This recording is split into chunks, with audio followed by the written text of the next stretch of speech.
Professor Massey because they've been faithful witnesses before this committee. We appreciate your making yourselves available.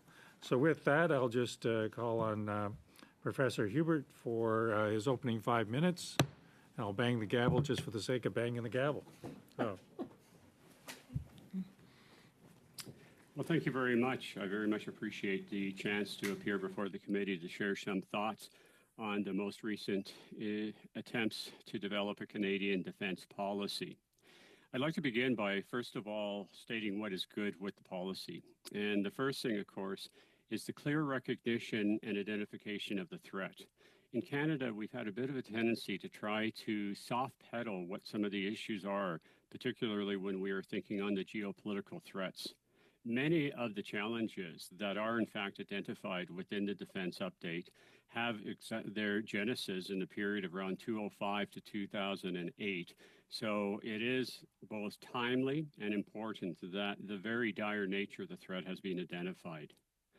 The second element is that, of course, that there are considerable promises to provide for very needed pieces of equipment. And again, this is something that is both needed and something that, well, we might criticize it for being late. At least we are talking about the pieces of material such as the update to the NORAD modernization, along with the development of the modernization of our submarine fleet, are all things that are needed. The major criticism I have, however, that the document still remains a tactical document when in fact what is needed is a strategic document. Now, what do I mean by that?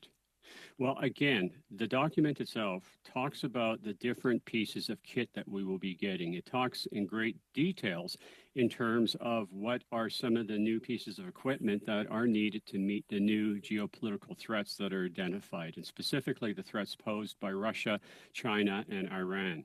And so on that front, the tactical side is obviously something that is necessary, but we also need to understand why we are pursuing these tactical needs, and that is the strategic environment. What I would suggest is that while we talk about the rise of these adversaries, it misses one of the most critical points that we are facing, that the new geopolitical environment really at the heart of it is talking about a transformation of the traditional international arena of nuclear deterrence. What we are seeing through the combination of the rise of the authoritative states with expansionary desires, combined with the weapon systems that they have been developing since 2005, 2008, and have been enduring in a series of conflicts to give them the capability.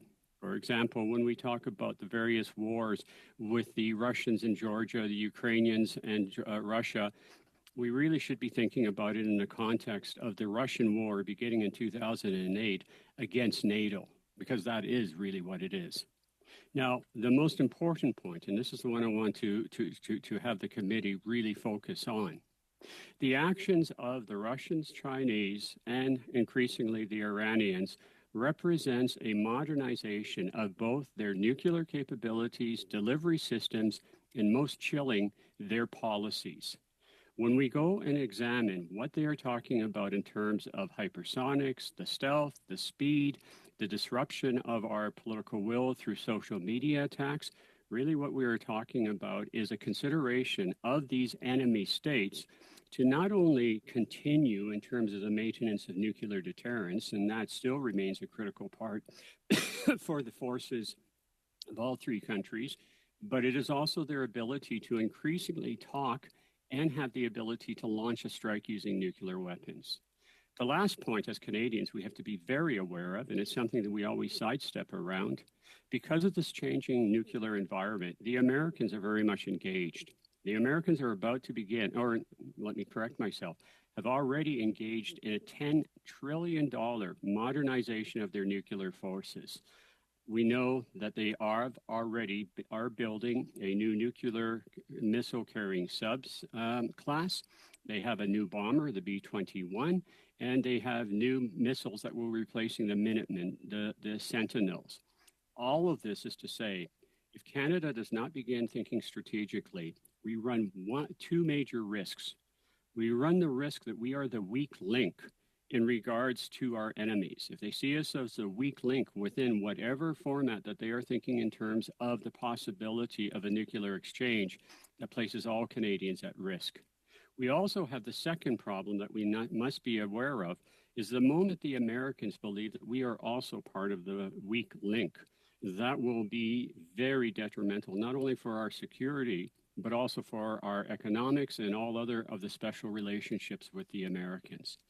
The only way that we can, in fact, endeavor to address these dire threats is to begin to think strategically, not in terms of what we need for submarines or meeting a 3% GDP rate, but how, in fact, we strategically meet this dire geographical problem, crisis that we are now facing, in many ways akin to what we faced in 1938. Thank you very much. Professor Massey. Monsieur le Président, Mesdames. Mr. Chair, ladies and gentlemen, thank you for inviting me to speak to you today about Canada's updated defence policy. First, the update is to be applauded simply for the fact that it has taken place, as it is unusual in Canada to produce a defence policy on a regular basis. Its greatest virtue is to provide reasonable defence guidance to future governments and to commit to an update every 4 years. If this is achieved, it will be a huge success. Because national thinking on defence is unfortunately all too often intermittent and partisan. That said, I'd like to point out 3 main shortcomings of the update. 1, strategic inconsistency. 89% of the announced sums will take place between 2030 and 2044. There's clearly no sense of urgency in the face of international threats. Yet Canada faces 3 sources of threats in the next 5 years: the end of the war in Ukraine, Russian aggression in Latvia, Chinese aggression against Taiwan. These 3 scenarios call for urgent investments in the CAF, not by 2044. Peace in Ukraine requires the supply and co-production of weapons in Ukraine and the offer of tangible security guarantees. Preventing Russian aggression in Latvia requires not simple sample tripwire forces, but mass volume capabilities to win a high-intensity war. Chinese aggression in Taiwan could lead the U.S. into a war with China and would require Canada to defend the Northeast Pacific Zone. Yet, none of the investments planned for the next 5 years in the update suggest such strategic planning. A large share of the commitments over the next 5 years relates solely to maintaining current operational capabilities. Several urgent capabilities are not budgeted for, including drones, submarines, artillery, tanks, and air defenses. Investments to increase ammunition production will only start to be significant from 26-27. Canada's earmarked only $1.6 billion over 5 years in military aid for Ukraine, including just $320 million this year, while its share of NATO military aid pledges for 2025 alone is $1.8 billion. The update does not propose a concrete plan to address the personnel shortage and reform the military procurement process. In short, Canada has a 20-year policy to deal with tangible threats within a 5-year time frame. Second, no industrial policy. The update does not prioritize the industrial sectors in which Canada should concentrate its investments in its domestic industry. Only the production of ammunition is mentioned. The lessons of the war in Ukraine and growing protectionism around the world demonstrate the need for greater autonomy and mass production capacity. Canada cannot develop a military industry in all sectors, so prioritization is necessary. In my opinion, priority should be given to sectors essential to the defense of Canadian territory, i.e. the Air Force and the Navy, including mass production of maritime and aerial drones. This requires major investments and strategic positioning in value chains, starting now. 3. A lack of strategic choices. The update continues to propose a sampling model based on the idea that the CAF should have a little bit of everything. Canada's size and the high attrition rate from high-intensity warfare suggest that capability choices need to be made. It's not possible for Canada to support a high-intensity war effort on land in Eastern Europe, in the air in North America, and at sea in East Asia. Priority should be given to large, diversified air and sea fleets to support attrition and the demands of high-intensity warfare. The role of the Army should be to integrate into foreign multinational brigades, providing specialized capabilities. Thank you for your attention and consideration. Thank you. First round, Mr. Bazan, Madame Lambropoulos, Normandine, Matson. Mr. Bazan, 6 minutes. Thank you, Mr. Chair. And I want to thank our witnesses for appearing today. Definitely not painting a rosy picture of what the future holds for us. I want to ask both our witnesses, were you at all consulted by the government when they were doing the defense policy update?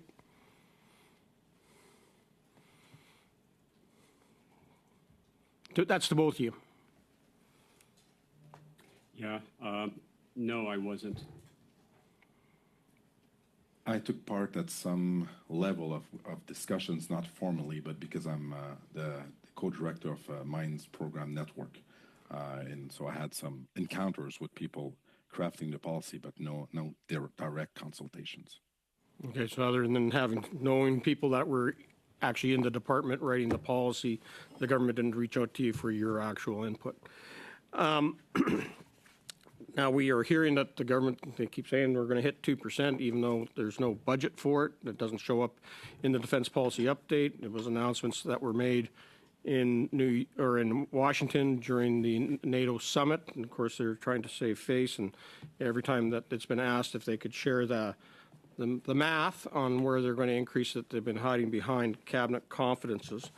Actually, if you look at the briefing notes that were given to us by the Library of Parliament researchers, they actually say in here that D&D and CAF spending authorities for the year 2023-2024 total just over $30 billion, accounting for only 0.95% of GDP. That's direct spending on the Department of National Defense. And of course, in 2017, the Liberals started doing their creative accounting, adding in, veterans' pensions and our civilian Coast Guard vessels and things like that, which actually aren't even a paramilitary fleet.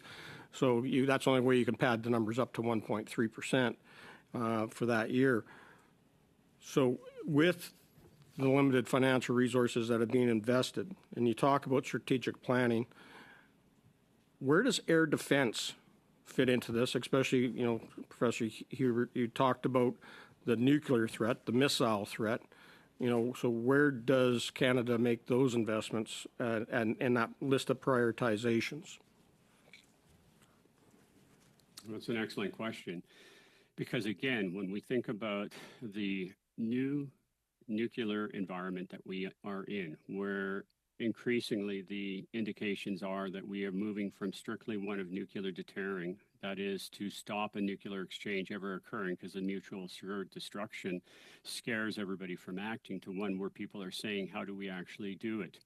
The way that we deter it going into the future is that we have to ensure that the air defense systems that we are getting are in fact able to convince the Russians and the Chinese that there simply is no chance of success of launching a surprise attack on the North American continent. The problem is that since 2005, 2008, the Russians, and followed by the Chinese, have very carefully been developing weapon systems that are designed to basically destroy, outwit, outthink our systems of defense. General Van Herk, who had been the previous commander of NORAD, had stated publicly several times that American systems are having difficulty staying up with what the Chinese and the Russians have. What we need is that, of course, we need to be part of a system of aerospace defense. This is where we have to get beyond just simply saying, hey, we're going to buy a bunch of F-35s and that's good enough. We need to have the F-35s that can be refueled, that can maintain their connection. They need to be able to communicate, and that's part of the satellite promises that are, of course, included in the update. And they have to be fully integrated with the Americans. Without that, you simply do not have the type of time and the technological capability to respond to what we are seeing are the clear capabilities in the advancements of the delivery systems that the Chinese and the Russians have. And so one of the problems that we still have in Canada is that we think in World War II terms. We think, oh, if we only bought more Spitfires, we would be making an important contribution to World War II. The reality is, in the coming war, you have to be getting a system of system. And so it means all of the above. It means the satellite connectivity, the over-the-horizon radars that are promised, and in fact that you have the refueling, you have the fighting, and a point that Justin made, which was, of course, the ability to take hits. You've got to have a capability that if you get hit at the first onslaught of a conflict, you have the ability to replace it. It's not just simply, okay, they took out the over-the-horizon radar and then we're blinded at that point. They took out the 15 F-35s that we had stationed to the north and we can't resupply or refuel. And so we really have to shift the mind shift in thinking about the air defense, that it is not about an individual piece of kit. It's about the system, and it is about integrating with the Americans 100% of the effort. That is expensive. That is politically unappealing. But if we're going to defend, we need it. Just in the few seconds I got left here, last week at the McKinsey Institute Forum on Security in the Arctic, one of our former colleagues, Andrew Leslie, Liberal MP and at the time, and also former Army commander, was said, in reference to U.S. politicians, that they're concerned and dismayed over Canada's paltry contributions to international peace and security and the unacceptable, and he says, and I'll use that word again, unacceptable levels of money spent on defense capability. So in both your expert opinions, does the DPU have enough change on the expenditure side in this trajectory? We're going to have to hold those extra expert opinions because it is 6 minutes for question and answer. So with that, we'll turn to Madame Lambropoulos. Thank you, Chair, and thank you to both of our witnesses for being here to answer some of our questions on this subject today. You both spoke about the importance of being strategic with our funding in this particular area. And you spoke about the fact that other countries, especially our enemies, are looking at nuclear, like how they can use their capabilities and work together to use nuclear capabilities in the future. And I'm hearing you that the DPU didn't really touch on that. So I'm wondering if you had a specific recommendation as to what, if you could specify what you would have liked to see in that regard in the DPU. I'll give you each a chance to answer that question.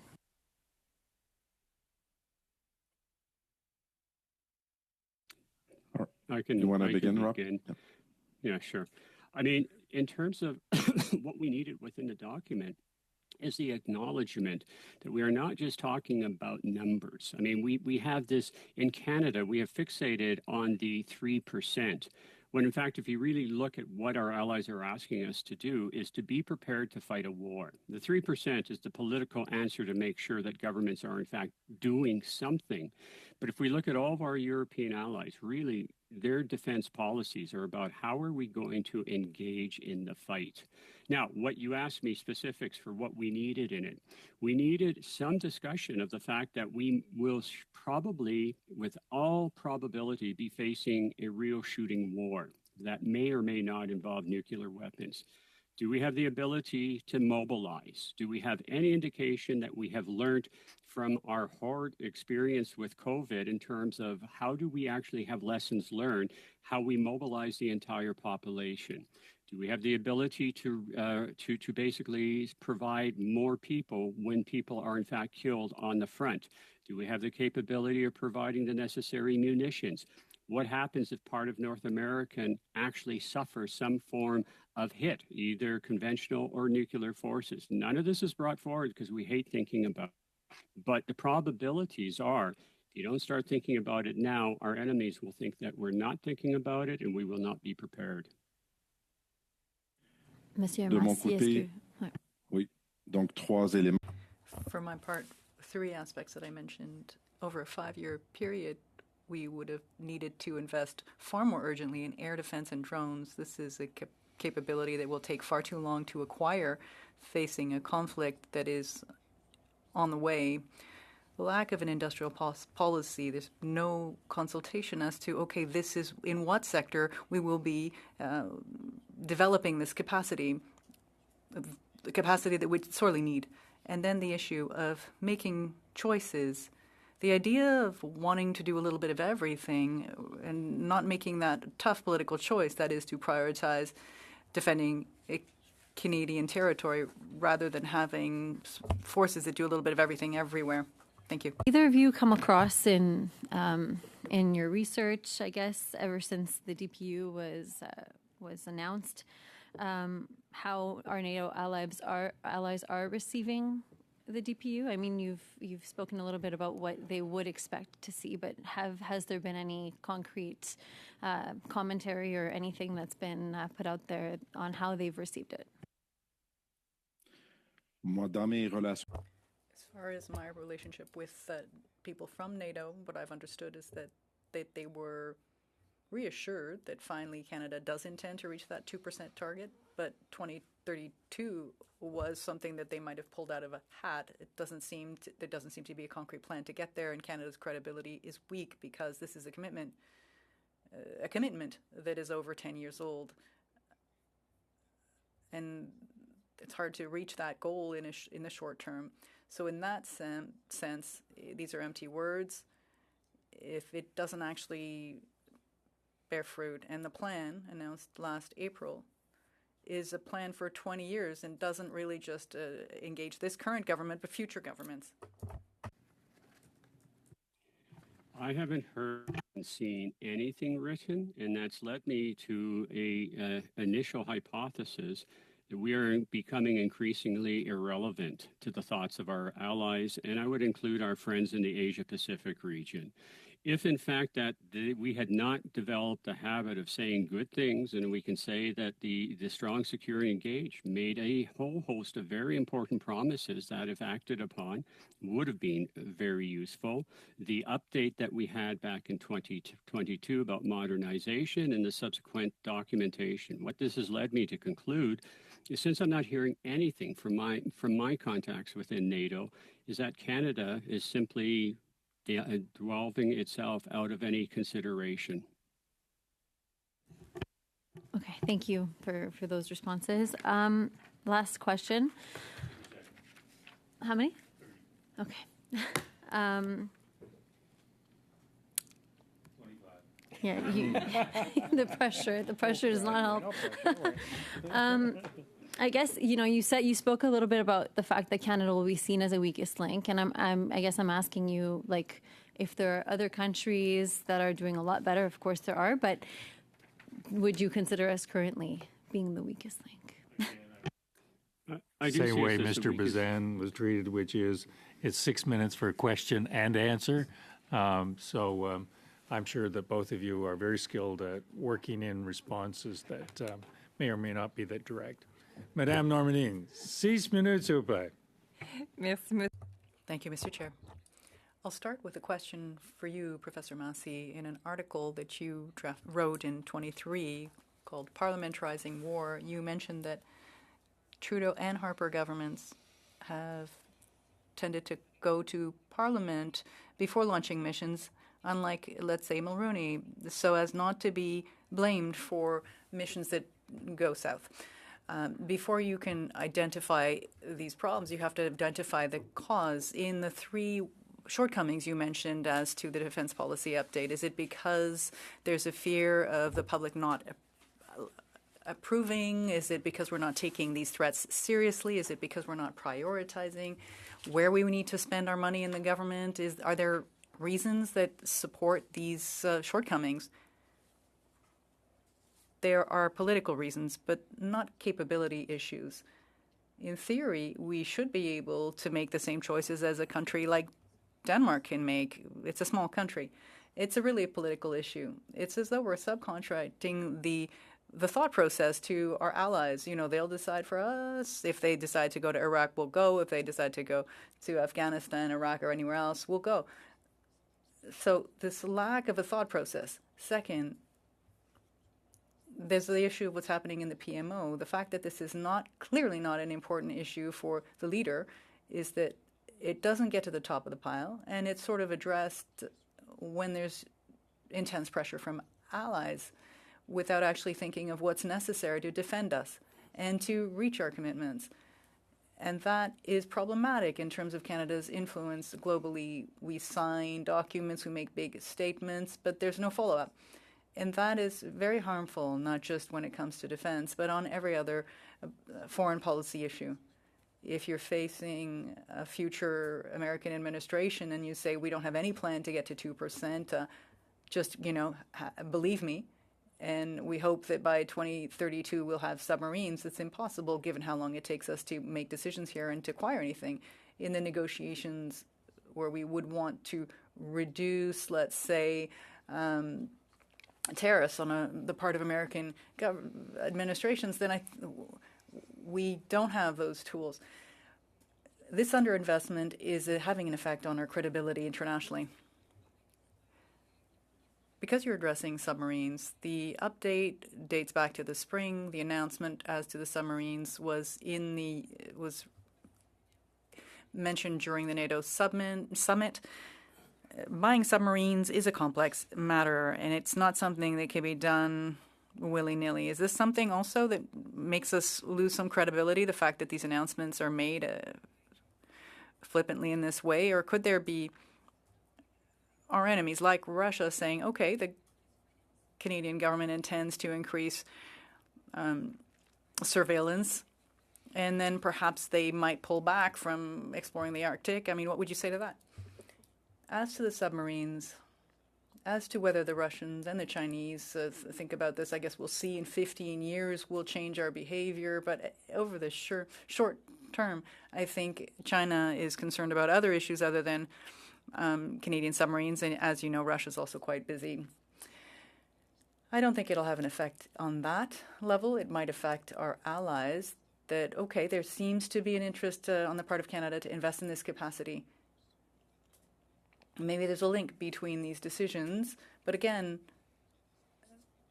they're going to wait for investments and choices to be made rather than an announcement on its own, because this current government, its time is limited, and it will depend, everything will depend on the successor government. The questions are excellent. The submarines do matter to the thinkings of both the Chinese and the Russians. For the Chinese, if we actually had been thinking when we should have of some form of submarine capability for the Arctic, the newly announced third icebreaker that the Chinese now have that has a deep diving submersible that puts our cables at risk, along with the independent SOSUS the Chinese have developed, all point to the fact they see the North as undefended. I'd like to get to a really critical point at the heart of your first question, and that is we talk about political will. Look at our enemies in the long term. In 1989, China had a defense budget of $19 billion. That was $3 billion less than Canada. Following Tiananmen Square, it made the political will to become a military superpower, and it now has the largest navy. Look at the GDP of Russia from the period of 1989 to 2024. It is roughly equivalent to the GDP of Canada. There's different ways of counting it, but it's within that ballpark figure. Russia is now the military #1 threat to Canada. It made the political decision to become an aggressor state, to oppose NATO expansion, to now threaten us. Now, I'm not saying that Canada would ever be in a position to match them dollar for their defensive capability, but we can see clearly that when we have an aggressor state such as Russia making the political decisions as are, and the Canadian state making political decisions not to do anything, I think that really illustrates Justin's point that this is an issue of political will, not capability. In 6 minutes.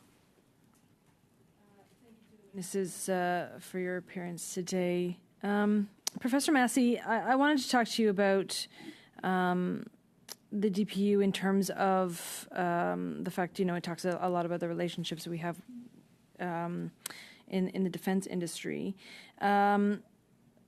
There's been a lot of conversations, of course, recently about our domestic arms industry and aligning that, ensuring that it aligns with Canadian values. We've seen a lot of questions around, especially around the NDP's motion to end arms sales to Israel. And yet there's a continuation of the exportation of Canadian weapons.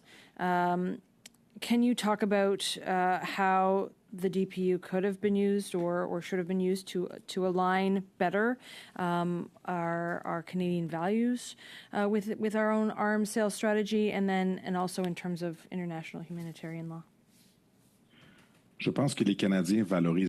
I think Canadians value peace. We're a peaceful nation and we want to live in peace. But to get to peace, you still today need armed forces because our enemies have them.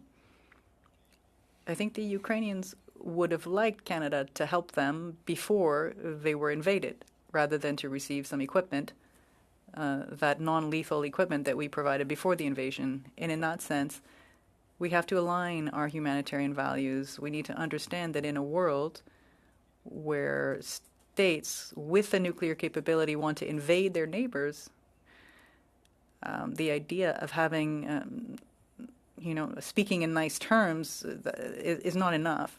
That's not how we get to peace. We need credible defense, support our allies. Otherwise, these allies will be at the mercy of these enemies. And when you look at what's happening in the U.S., where a potential future president can publicly say that he's going to let the enemies invade the allies if they don't meet American requirements, this is a very unstable world we're living in. And we need to do something ahead of time for peace. There's just no way to circumvent that. That inconsistency can be seen as a weakness as well, is what you're saying. Okay. Absolutely. I kind of wanted to go into procurement. We did a big study here at Defense. It seems consistent and continuous in terms of procurement, the discussion about procurement. One of the recommendations that we heard about it quite a lot within that study, but we made it a recommendation, was the depoliticization of the military procurement system. And trying to find the consensus around those commitments. And I think that's what we've been talking a lot about in terms of committing to longer term plans, thinking this through, being consistent.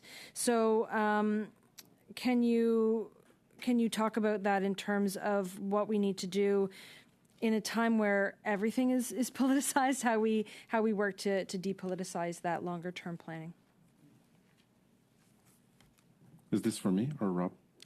It can be both, but you can go. Well, I'd like to, because we've seen one of the clearest examples of doing the exact opposite of what you've just suggested, and that was the politicization of the Canadian shipbuilding strategy. The Canadian shipbuilding strategy was based on a long-standing problem that Canada has always faced, that we have politicized how we build our naval and Coast Guard vessels. And the shipbuilding strategy was an effort to say, how do you do that in a long-term, sustainable fashion?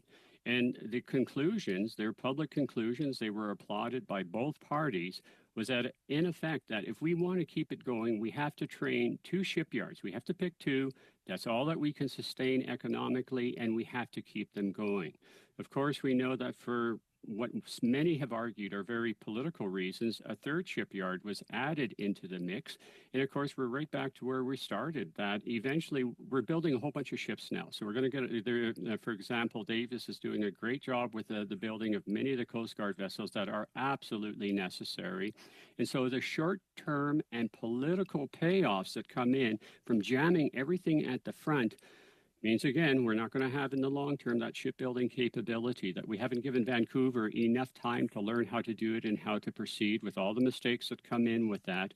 But again, the question is, there is an example where we said, have the shipbuilding strategy so we address that major problem Canada faces, and we immediately rip it up. No one has said, hey, politicized shipbuilding strategy. There hasn't been any discussion on that for, you may agree or disagree, but that is what happened with that. And so the question I ask you as a parliamentarian is why did that occur? J'ajouterais pour ma part qu'il faut. I'd add that there needs to be strategic planning. Like you say, it is necessary, but it has to happen at the right time. At this point, if we had planned things properly, you wouldn't be looking at potentially submarines in 2040, but earlier we wouldn't have a 2024 policy that has nothing provided for drone funding, although they are used by millions in this high-intensity war in Ukraine by 2024.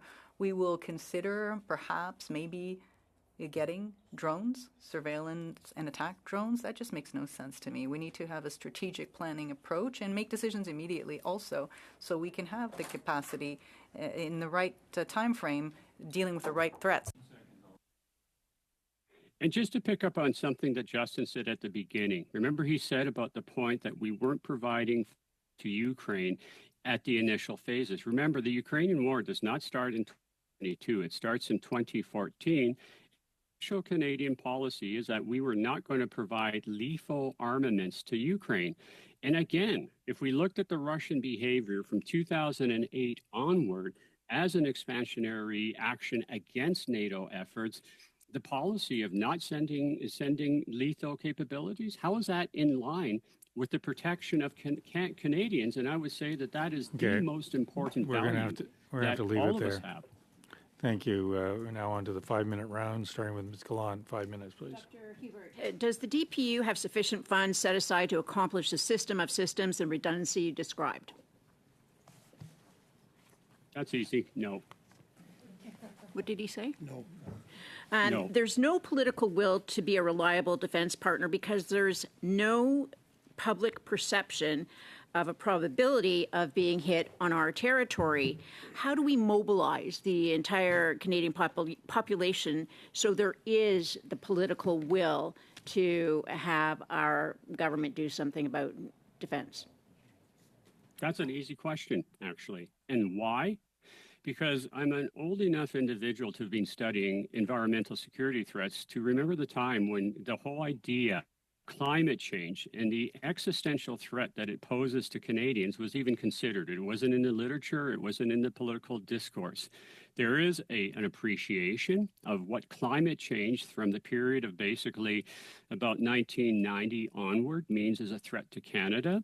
And in that regards, we have to understand how have successive governments been able to understand that developing threat, present it to Canadians, and have Canadians respond. We need exactly the same type of thinking in thinking about the geopolitical threat. There is a mythology that you either are trying to solve the existential threat of climate change or you are trying to solve the existential threat of geopolitical nuclear war. And what we really need to do is to tell Canadians is just as serious as the threat to the environment is the threat to our security on the basis of a failing American democracy. If we see what we are expecting to transpire with one possibility, and with the rising weapon systems and threats that China and Russia offer to us, it means it's just as serious as a threat. It's not one replaces the other. So we've solved one. We've created the political thinking that we need to respond to climate change. We need exactly the same type of political will, exactly at the same time, to now deal with the geopolitical threat. Dr. Hubert, has there been any movement or initiative that you saw from the government so far to have Canadian industry step up production of drones for combat use? Yeah, I'm afraid that that is beyond my expertise. I haven't been following that because you need to be following the companies closely, and I can't really answer that. I'm sorry. Mr. Massey? À ma connaissance, il n'y a pas eu de commande. Not to my knowledge, there hasn't been any order other than the 11 that were ordered recently, and the update is only considering the issue of attack and surveillance drones. Okay, so this is for Dr. Hubert again. The government is claiming cabinet confidence in refusing to provide a plan to meet the NATO commitments and become a reliable partners. Are you confident of their estimate made up to placate our allies' frustration over our lack of contribution? No, because if you look at any of the open sources that have examined what we did following the promises of strong, secure, and engaged, and then subsequently look at the promises that were made in June of 2022, the open source literature, of course, tells us that we basically haven't met any of those promises that we've made. The real problem here at the heart of your excellent question, though, is that we have created a politicalized element of confidentiality. Now, we say we can't talk about this in the open because we don't want to let our enemies know that we know our enemies have efficient ways, and they probably know already. But really what it does is it prevents any of the public discourse and discussions that we are much more have when it comes to the problem of climate change. And that's really at the heart of what you're talking about, is that we are not sharing the information that is necessary for people such as me or Justin to actually make any engagements of understanding just how bad or how good we've been. Dr. Hubert, you said this government, for whatever reason, has decided that traditional foreign policy does not matter. This government's only interested in what it does for their electoral benefits. Might it be worth a question on, whether or not the DPU is worth anything without having a corresponding foreign policy? Absolutely. I mean, the fact that we had both the Minister of Defense and the Minister of Global Affairs Canada actually say something in the DPU, I think really is the way that the government itself is acknowledging it never got around to having a foreign policy. But how do you have a security policy when we do not know as a country what our foreign policy officially is? So there's a problem again in terms of informing Canada, where are we supposed to be going? Because that has been the traditional purpose of a foreign policy. And of course, as we all know, we don't have one. Dr. Pawlowski. I wanted to ask a bit about recruitment and what we're doing to address the problem of recruitment. It seems to be a big issue. In the last meeting, we talked to some analysts who said that Canada would find it difficult to sustain our deployment of 1,900 troops in Latvia, which is pretty astounding given we're a population of 40 million people. The policy update does talk a bit about recruitment. Doesn't say a whole heck of a lot about it, though. My understanding is we're trying to grow our forces to 71,500, that there's a shortfall of 15,000.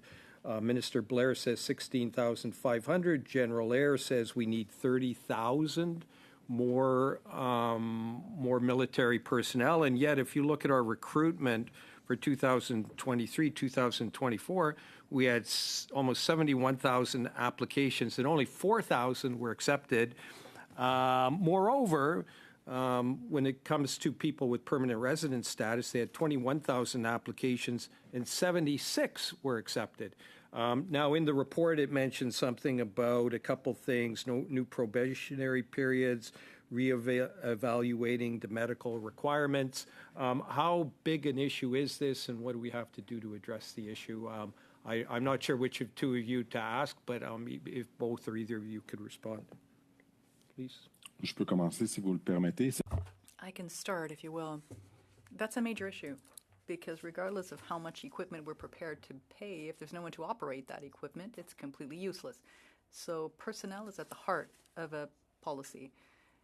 It's not only about the shortage of 15,000 soldiers we're talking about, but also if we want to increase the size of the force beyond the 61,000 authorized, there's no intent to increase the size of the armed forces to the level of the Cold War, where we only had one front, and that was in Europe.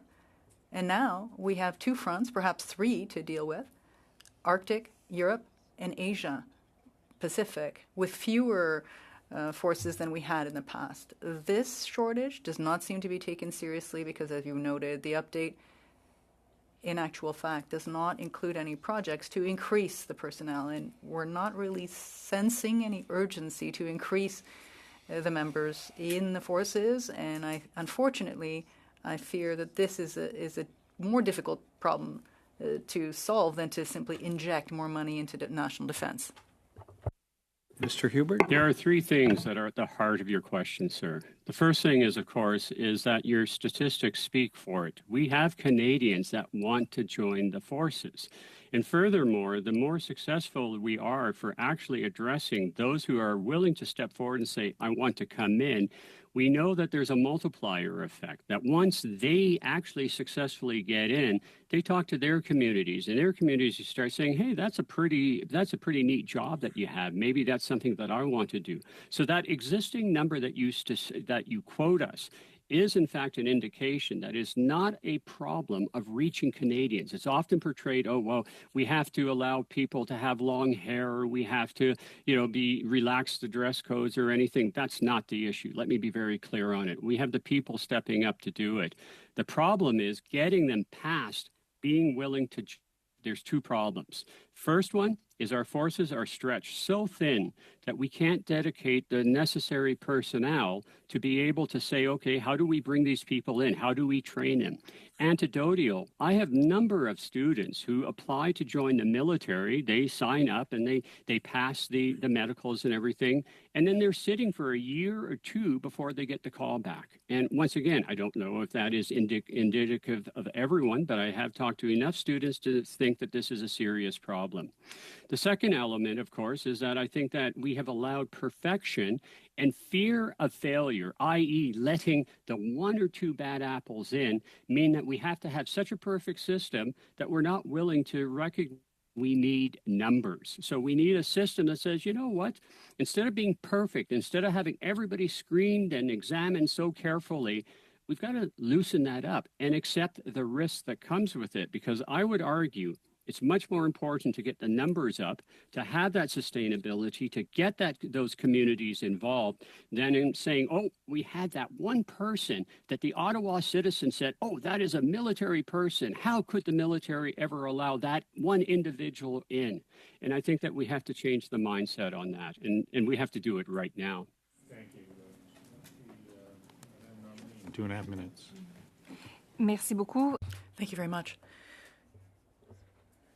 One of the issues we often hear about with supply is that we need to move quicker because the technology is also evolving quickly. But when we talk about new technology, there seems to be an issue with respect to some nimbleness or speed within the Canadian supply chain. So we see we have a problem. We would need technology to solve that. The technology exists, but it takes years to get through the bureaucracy. And then you have ISD, the department, and do you have any solutions as to how to solve that bureaucratic puzzle when it comes to new technology? Je crois que ça passe. I think it requires an industrial policy. If we did have one, I think the conversation with the industry would be on a daily basis. It wouldn't be, oh, I need a contract, let's find out what we need, find out what we have, and then acquire it over 10 years. And acquire capacity that is, for instance, like the drones we've got, past generation for future needs. If we said, okay, we prioritize aeronautics because this is high tech, it's AI, and it will also serve national security, that conversation of knowing what exists and what technology is available and could be produced in Canada, we would know right away. And then we could say, okay, we could try a few examples or a few models and then see what works and then buy them en masse. We could do this on a daily basis, not wait 15 years and realize our entire fleet is heading towards obsolescence. It's this lack of planning that's a problem, and I hope will be corrected in an update, because if we have a 4-year update, then you have to ask some questions, and the work of your committee will be really essential to make sure that these works are done on a daily basis. And if there's no direct, quick link between the department and you, then that conversation will always be late. Targeting dual use, wouldn't that be a good solution? It would be faster to develop products in a dual use framework. Absolutely. Think of drones. They'll serve the civil and the military industry. Of course, the needs in the military side are different. It's this, again, it's the same thing with aeronautics or AI or other technology. In this type of equipment, I mean, Canada can't produce all of this equipment, say, submarines, but some parts, the communications or armament systems within these submarines could be designed here with our expertise in the civil side that could then be brought to bear on the military side. But you have to be in touch with the industry that produces these things, because you can say, okay, in 10 years, 15 years, we need these things. We need this. It's essential for our national security. Leave it there. Madam Masson, 2.5 minutes. I want to jump in on a very important element, though, for your supply chain. And this is the solution. Excuse me, Dr. Hebert. I'd love to have you Okay. jump in. Believe me, I'd love to have you jump in, but I've got a lineup I'm trying to organize here. So if you could work it backwards somehow or another, I'd appreciate it. Just remember supply chain. I do have something important to say on that. I love supply chains, as my colleagues well know.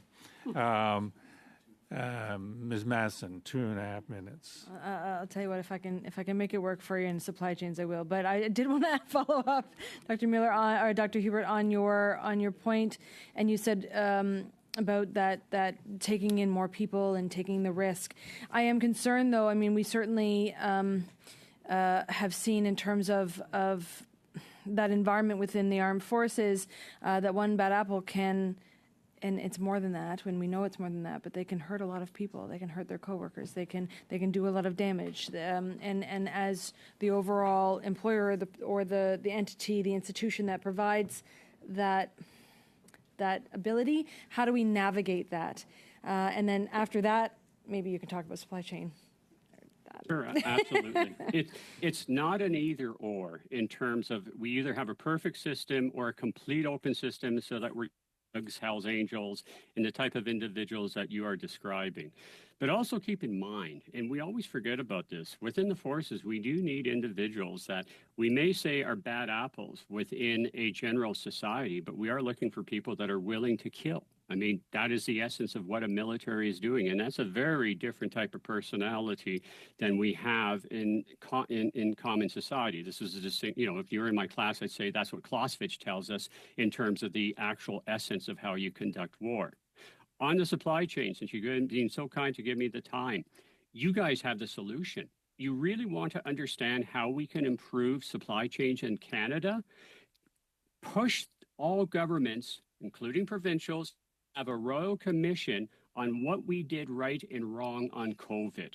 COVID is the case study of how we mishandled and how we were able to handle supply chain crises in a period of dire economic and health and security conditions. If we want to learn how to move forward, we need to look at what we did right or wrong before. And the COVID example is the brilliant opportunity that we can say, let's be honest with ourselves.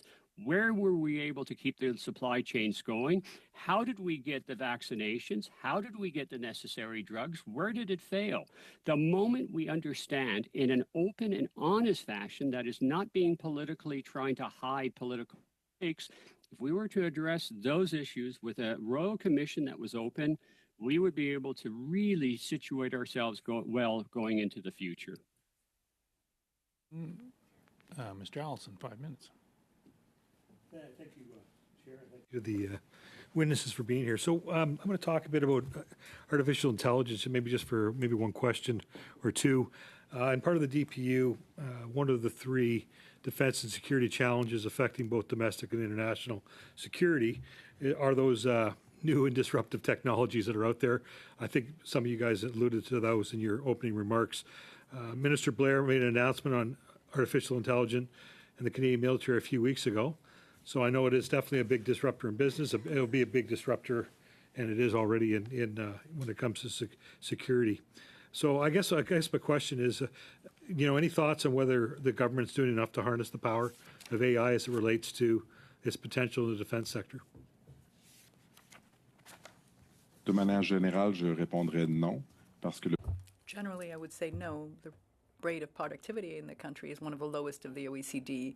Productivity increases if you increase robotization of our national production instead of prioritizing low-cost labor, and that's the issue. Low cost versus investing in high tech, that's the issue. So our industry could produce faster and better.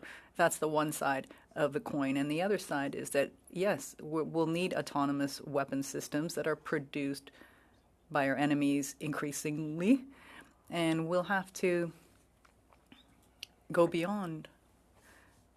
We have to look at this governance issue about autonomous weapons. Well, we may need military solutions to interdict those kinds of weapons that are a threat to our national security. I haven't seen anything to that effect in the defense policy update or in the minister's statements. Any idea or strategy to counter their production, the huge volumes of drones, of autonomous weapons that are able to engage in combat operations? Dr. Ure? The other problem that we face, and we stopped doing this at the end of the Cold War, is we seldom have the large-scale exercises that say, okay, we have something such as artificial intelligence. Where does it come into the various elements of the armed forces, both in getting ready, but actually in conducting war? How do we know what we don't know unless we practice it? And one of the greatest difficulties that we face as we deal with the issue of artificial intelligence is, of course, as we're seeing from the reports coming out of the Russian-Ukrainian war, is that we're still trying to understand what it actually means. I mean, many people still have sort of the science fiction view of the robots taking over like in Terminator, and that's the fear. That's not what it is. But the problem is that we don't know where it actually adds to our capability, and we don't know where we have to be thinking about where our enemies are using it against us. And the only way that you really get to know that is by engaging your enemies. Short of that is the engagement with the training exercises in a realistic environment that is large scale and it addresses that. And to my knowledge, we're not doing that type of exercises. Thank you. I have more questions on that, but I do want to finish off the question that Ms. Andropoulos said. Are we the weakest link when it comes to NATO? Are we the weakest link? Well, I mean, Luxembourg has a smaller armed force. So there are some countries that are smaller. But again, the geography of where we are as within the American nexus. And of course, we always tend to try to divide NORAD from NATO. But the reality is the moment that we are weak, the fact that we are the weakest link within the greater geopolitical nuclear strategic concern here. And in that context, it's a long answer to say, yes, we are the weakest link here. Je pense que le Portugal fait pire que nous. I think Portugal is not doing as well as we are, but I don't think we should compare our work to the Portuguese. We should not look at the weakest link. We should really focus on how to ensure safety for our population. And so I'll go back to the AI then. So, like, how do we fare in terms of countries like China and Russia? And I think, Doctor, you already mentioned that, but I once again, when it comes to integrating the AI, I think you pretty much said it. We're not even on the scale of China and Russia. Is that correct? From what I've read, and once again, you always have to be so careful about the open literature because we're aware that AI is actually used to taint our thinking about how we think about AI. But it seems that that's a fair assessment of what you've just said. De ce que je sais, c'est qu'on a le luxe de pouvoir. Well, we have the luxury of being able to count on the U.S. in modernizing NORAD and integrating AI in the decision-making process. So thankfully, we have the U.S., but if I look at our Canadian forces in Latvia, they don't have this capability, and you look at what's happening with drones and AI, the battlefield is completely transparent. You see the enemy completely, and the forces can't prevent a Russian attack. I think that's the weakness, and Canada needs to do more for its own troops. Final question is Mr. Collins. Thanks, Mr. Chairman. Dr. Hubert, I want to get back to the whole question of political will. I had the opportunity recently to listen to a podcast where the interview was with former Defense Minister Jason Kenney, and he talked about, he was confronted with the statement that as when he was Defense Minister, that spending was substantially lower as a fraction of GDP than under our current government. And he was quite blunt with his answer when confronted with that. He said, mea culpa. He said we were coming out of the Great Recession, and our government looked at cuts and austerity, and that meant cuts to CAF, and that brought us down to the 1% level when back in 2014 when the Ukrainian conflict started, as you referenced. And I think if he was asked a second question around where the Canadian public, I would assume that from his statement there and his answer, that he was following where he thought and his government thought Canadians were at in terms of where the military stood at that point in time. I'm assuming that there was no political will to increase funding as a percentage of GDP, if I just use that key performance indicator for the purposes of this question. I'm assuming that he thought that the public wasn't there to provide additional support for CAF at that period of time. I say that in the background, thinking about the efforts of Russia and China as it relates to misinformation and disinformation, and the seeds that they plant with our constituents and the Canadian public as it relates to trying to erode the trust and confidence that we have in some of our democratic institutions. And one of those is our military. And you caught me with your failing democracy south of the U.S. comment. And I look at the efforts that they have in terms of whether it's the culture wars, whether it's the whole issue of trust in the Department of Justice or the FBI. Here north of the border, we went through that as part of the pandemic in terms of people's trust in public health officials, with questioning the efficacy of the pandemic response and the vaccine. And so all of that said, in terms of a political will, there seems to be almost a battle today in terms of trying to convince a portion of the population that our efforts need to be ramped up as it relates to combating some of the threats that you talked about in your opening statement, as well as Mr. Massey's opening statement. And part of that political will, of course, it's hard to get at that because of the efforts of some of our adversaries and their efforts to plant that seed of doubt with us. And whether it's the former Harper government, whether it's the constituencies that are following former President Trump, there's academics and others that are talking about civil war in the United States. And had you said that there was the possibility a decade ago that there might be a civil war in the U.S., I would have bet you a lot of money that I didn't have. So that's a long introduction to my question, but I'm just fascinated by this whole issue of political will and making the link with our constituents and our residents that there is a real existential threat beyond just climate change. And there are people that are working on a daily basis to undermine all the efforts that we have with our military and otherwise. And so could you comment on that? Maybe I could ask Mr. Massey as well. Yeah, happily, because it's a critical point of our time. You're absolutely right that our enemies are doing everything that they can to plant discord amongst us. Now, please recognize they are not creating this discord, but they're amplifying it. So where they find where there's existing cracks, they're trying to turn it into crevices. And oh, by the way, I wish I had taken that bet with you back in that time. That would have been nice for at least a bottle of scotch at this time.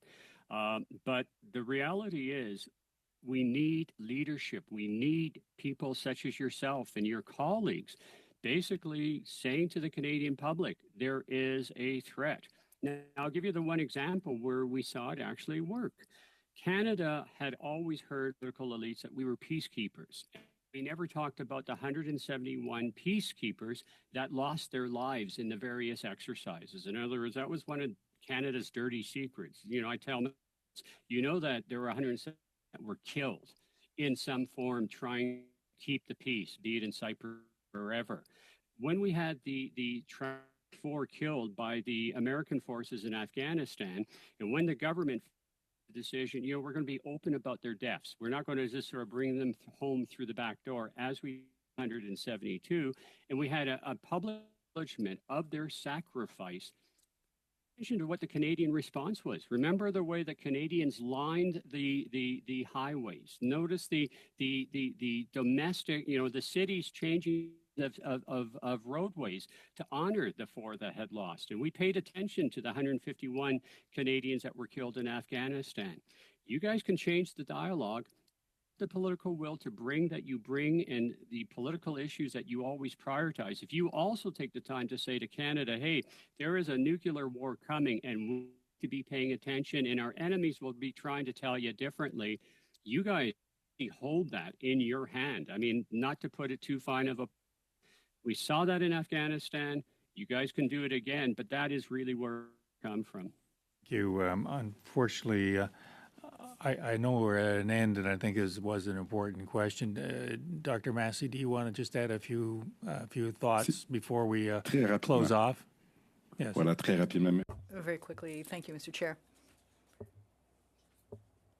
We can see clearly in political science, that if three political parties agree, then the public will follow. If you agree amongst yourselves on investments, this has been shown in Canada and other countries when there is consensus between political leaders that there needs to be an investment in a certain area, the public opinion will follow, and the vast majority of Canadians will support you. I think much of the work needs to be done in your committee and in your relationships with the government. Thank you. Thank you to both, and I appreciate your final comment that we do need to change the political dialogue here, and maybe the change in the political dialogue should start right here. And thank you for your contribution over the years, frankly. It's always been formative to us. With that, I'm going to suspend for a moment or two, and we'll empanel our second panel. Thank you again. Merci beaucoup.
I'm going to ask the witnesses to be pretty precise on their 5 minutes and members to be pretty precise on their time allotted for the questions. I suspect that when we finish the first round, we're going to have to assess as to whether we can have a complete second round, but we'll worry about that when we need to worry about that. So with that, I just wanted to welcome Mike Mueller, President and Chief Executive Officer of Aerospace Industries, Christian Cianfrani. Pretty good, eh? Do you know that we've got a phonetic spelling here? Cianfrani. Well done. Thank you very much.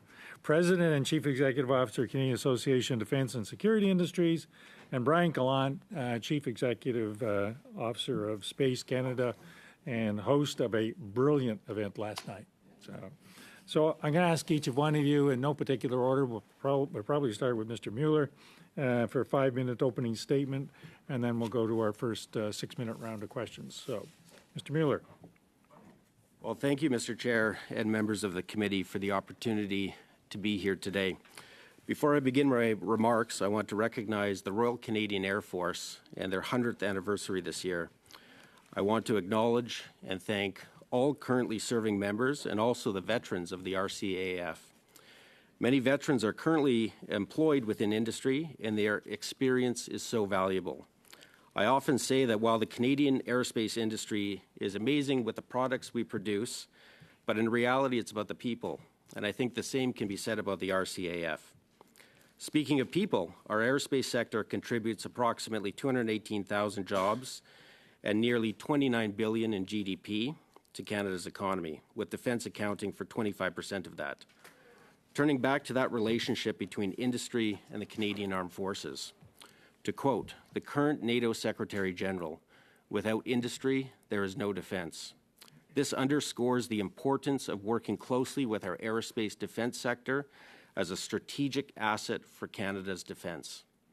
Canada's Defence Policy Update and its recognition of the need for close collaboration with industry is a positive step forward and something that our industry has long been advocating for.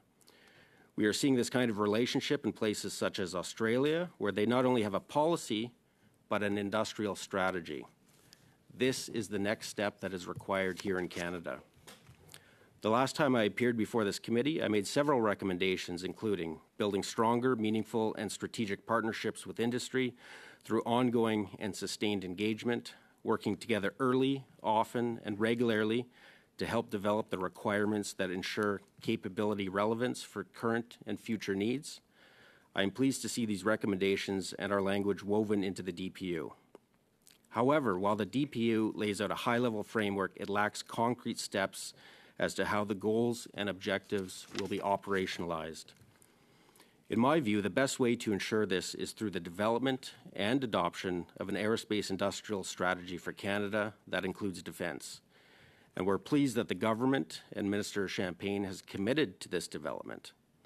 A well-conceived strategy would provide clear direction and timing and institutionalize the objectives outlined in the DPU, giving industry the predictability and clarity it needs to support Canada's defence requirements. And I would go so far as to say that it would equally benefit the many other partners in government and other external players in their own planning and support efforts.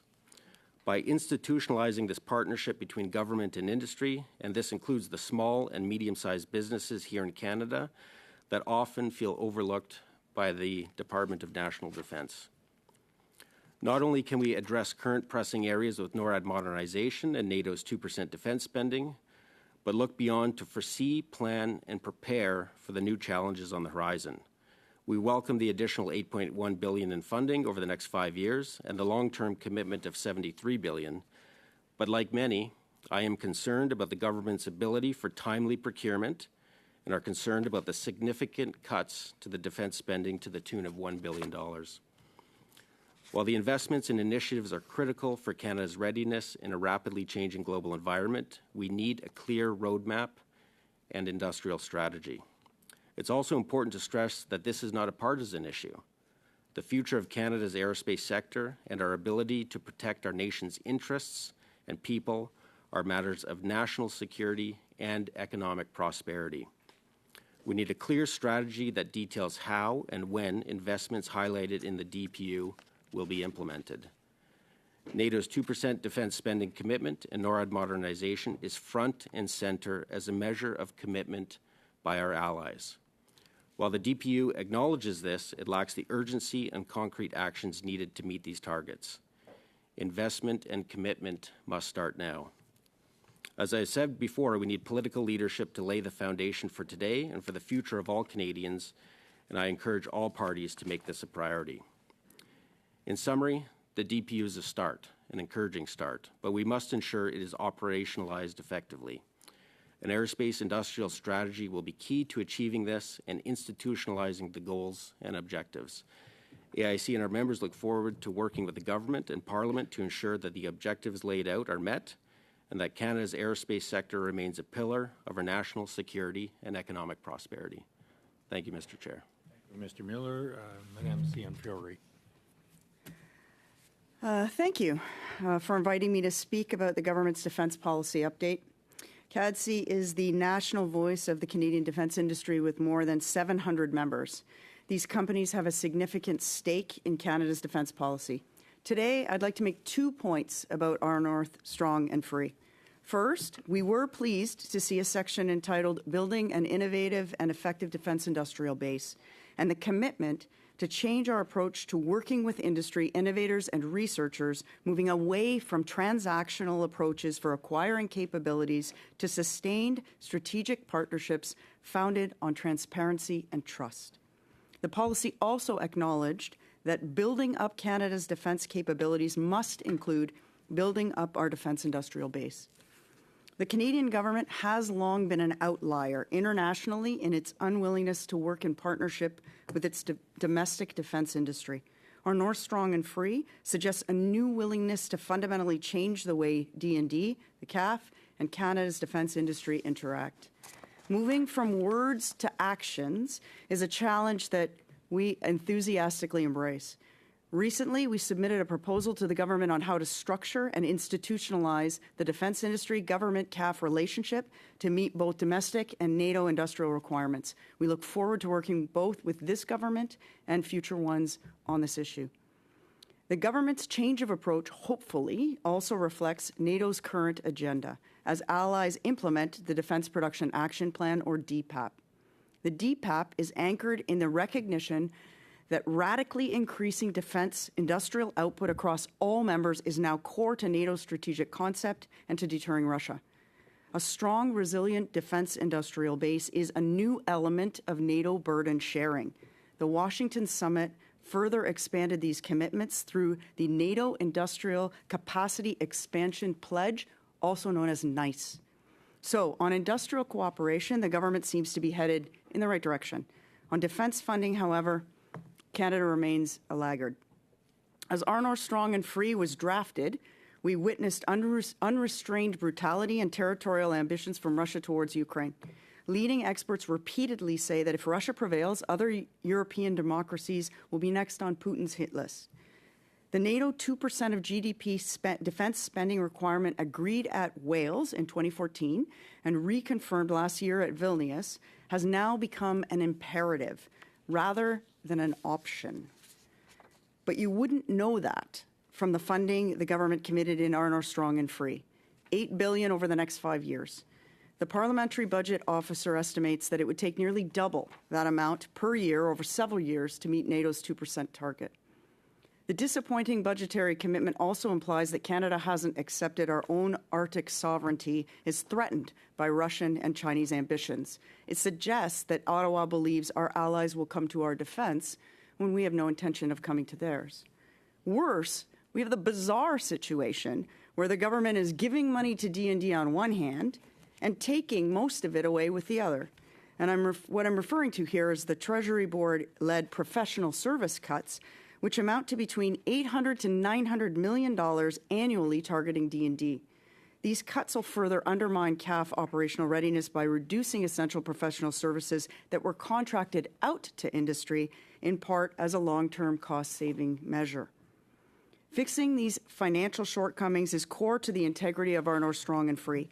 Canada's standing as a reliable NATO partner, our relationships with our closest allies, and our own national defense.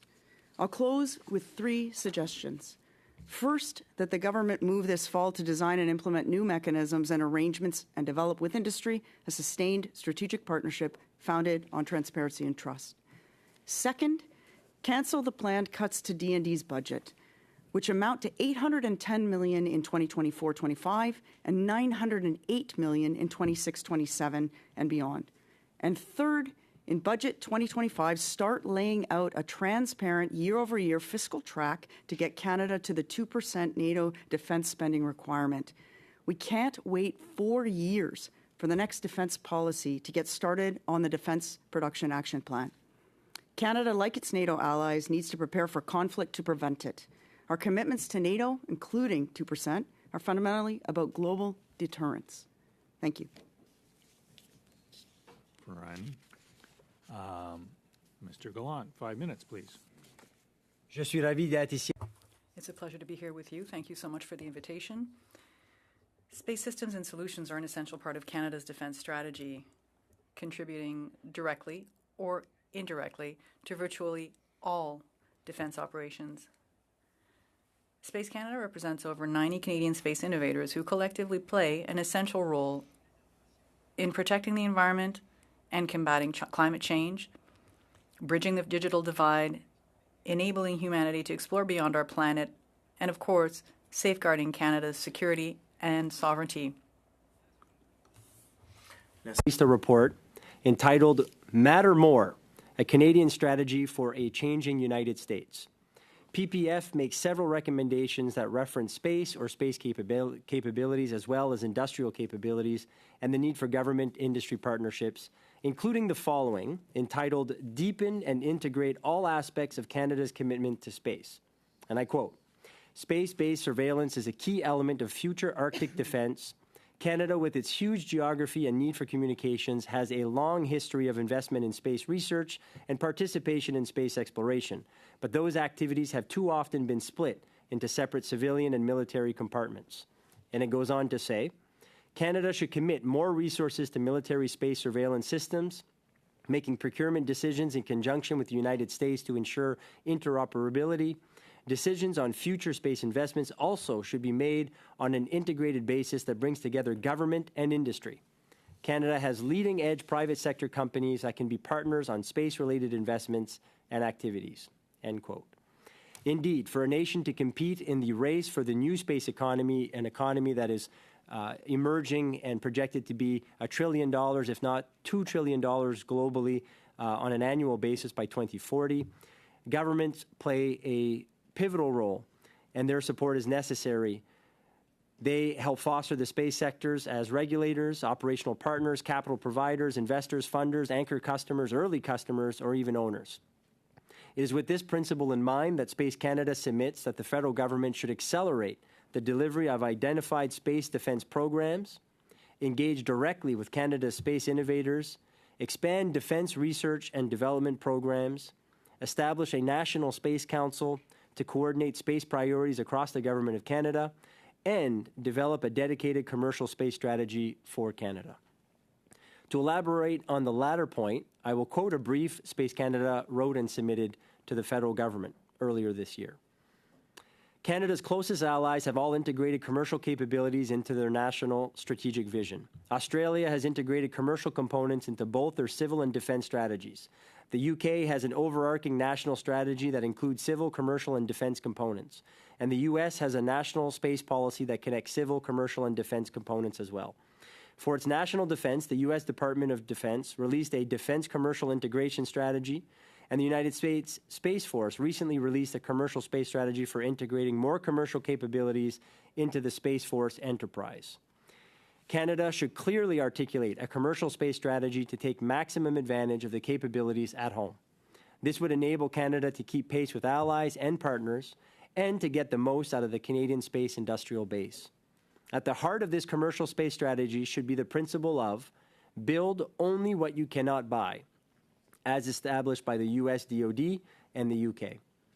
Moreover, NATO is also working on a space commercialization strategy announced this summer and to come out over the next few weeks or months. Even further, just to give you a sense of some of our allies' work in commercialization, NASA and U.S. Space Force are playing major roles in supporting the commercial space sector in their country.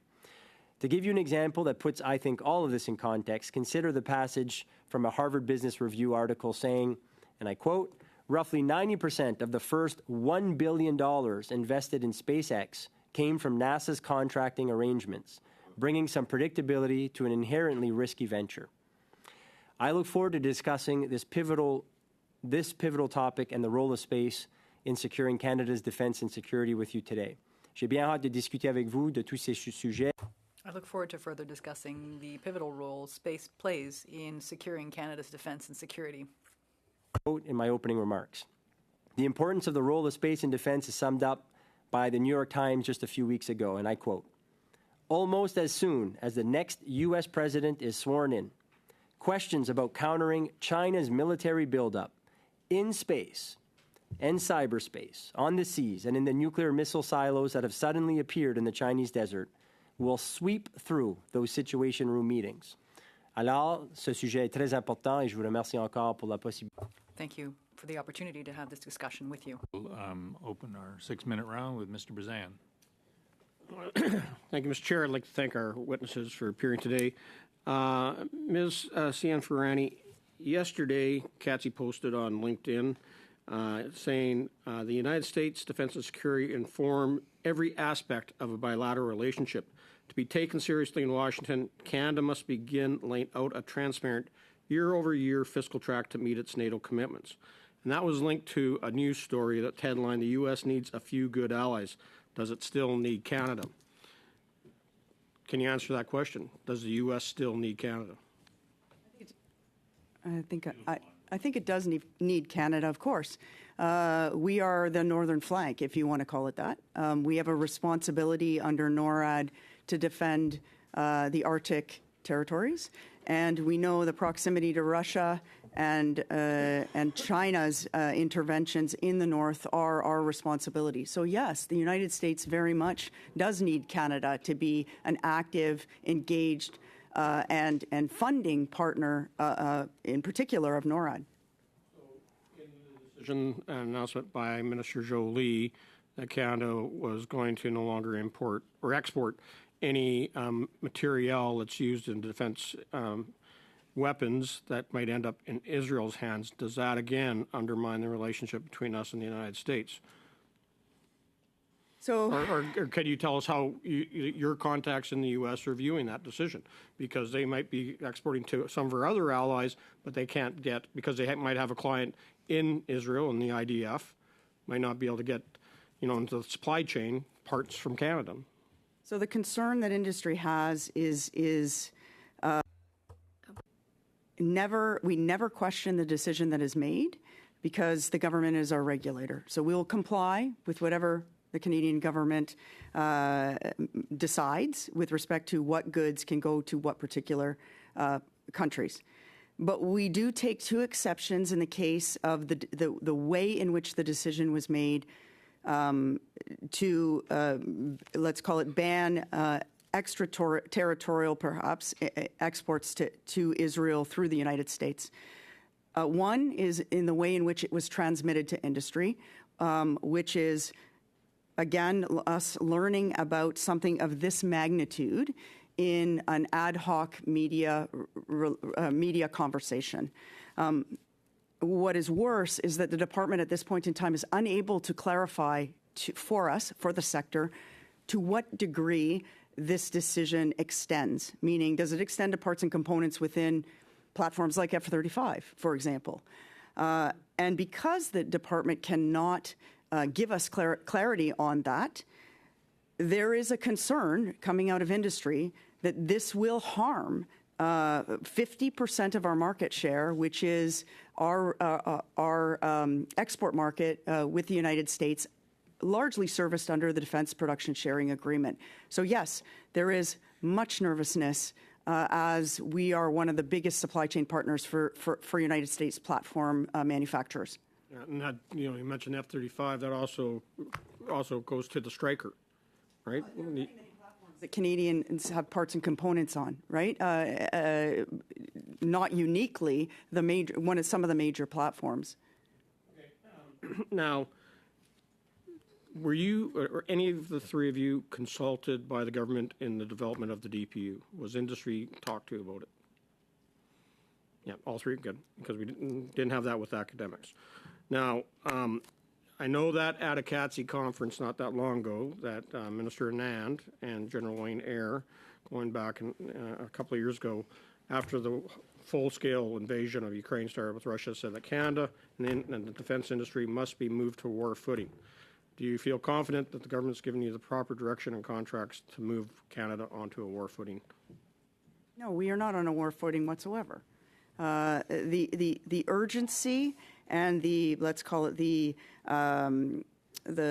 paperwork, if you want to call it that, the firmness of the relationship that would allow industry to go to a war footing is not there for certain aspects that are required particularly in the war in Ukraine, whether that be ammunition, which is still missing contracting vehicles right now, or other goods and services, right? I mean, we are just not in a state of high alert, and we are not operating with a sense of urgency that we see other partners operating with. So both Mr. Mueller and Ms. Cianfrani, you guys mentioned the billion-dollar cuts that are coming in the defense budget. So we talk about giving more money to national defense, but then cutting it back under Treasury Board guidelines. And that's impacted industry more than anything else. Is that impacting upon the maintenance of some of our legacy systems? I would say, thank you for the question. A lot of concerns about the cuts. I'm not aware of any of the actual maintenance side of things, but it's more on the operational side of things that we see some impacts, some happening. But I think just going back to the earlier comments on the DPU, it's a very aspirational document, but it's lacking that concrete actions on how you're going to operationalize it. And that's really what we're looking for. It's how do you get the operationalization of the document? And it just doesn't make sense from an industry perspective to have money and then cuts interject there. on the other way. So it doesn't operationalize it. We know that the DPU was created in a vacuum, that it doesn't have a foreign policy, to go along with it. There isn't the defense industrial strategy to go along with it. There isn't, a national security strategy to support it either. So without those policies, how do you operationalize it then? We're going to have to leave those questions in a vacuum. So, with that, Madame LeBlanc, 6 minutes, please. Statement, you mentioned needing not only a policy but an industrial strategy. What specific elements do you envision being part of an industrial aerospace strategy that would complement the defense policy update? And I have a second part to my question, which is how would such a strategy address the gaps in Canada's current aerospace defense sector? Thank you for the question. And again, we're very appreciative of the government's commitment for that aerospace strategy through Minister Champagne. An aerospace strategy will provide predictability and certainty for industry. So you ask about a couple things that need to be a part of that. The defense component absolutely needs to be a part of that. And one of the areas that we're really looking for is how do you define out what are the sovereign capabilities and capacities we need as a country? We talk about moving to war footing and things like this, but as a country, we need to have a clear understanding of what is the capacity and what's the capabilities we need here from a defense perspective, from an economic prosperity perspective. So we need to do that hard work with respect to that strategy. But strategy is absolutely critical to, again, operationalize the aspirational pieces of the defense policy update that was released. And how does this policy position of Canada's aerospace industry, how does it help us compete internationally, especially in terms of partnerships and exports?